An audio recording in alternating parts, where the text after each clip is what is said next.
ایک گاؤں میں احمد نام کا ایک غریب مگر نیک دل لڑکا رہتا تھا۔ عید الاضحیٰ قریب تھی اور پورے گاؤں میں قربانی کی تیاریاں ہو رہی تھیں۔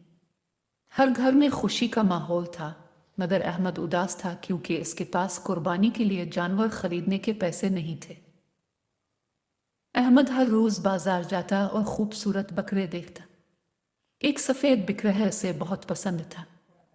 وہ بکرے کے سر پر ہاتھ پھیر کر کہتا، کاش میں تمہیں خرید سکتا۔ بکرہ بھی احمد کو دیکھ کر خوش ہوتا تھا۔ عید سے ایک دن پہلے احمد گھر آیا تو اس کی آنکھوں میں آنسو تھے۔ اس کی ماں نے پوچھا، بیٹا کیوں اداس ہو؟ احمد بولا، امو، سب قربانی کریں گے مگر ہم نہیں۔ ماں نے پیار سے کہا، بیٹا اللہ نیت دیکھتا ہے، اگر دل صاف ہو تو اللہ خوش ہوتا ہے۔ اسی رات گاؤں کے ایک امیر شخص نے اعلان کیا، میں ایک بکرے ایسے گھر کو دوں گا جو قربانی نہیں کر سکتا۔ سب لوگوں نے احمد کا نام لیا کیونکہ وہ بہت اچھا اور مددگار لڑکا تھا۔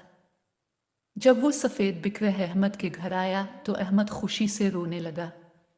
اس نے اللہ کا شکر ادا کیا۔ عید کے دن احمد نے قربانی کی، گوشت غریبوں میں تقسیم کیا اور کہا، اصل خوشی دوسروں کو خوش کرنے میں ہے۔ اس دن پورے گاؤں نے سیکھا کہ عید الاضحیٰ صرف جانور قربان کرنے کا نام نہیں بلکہ محبت، اصرار اور اللہ کی رضا حاصل کرنے کا نام ہے۔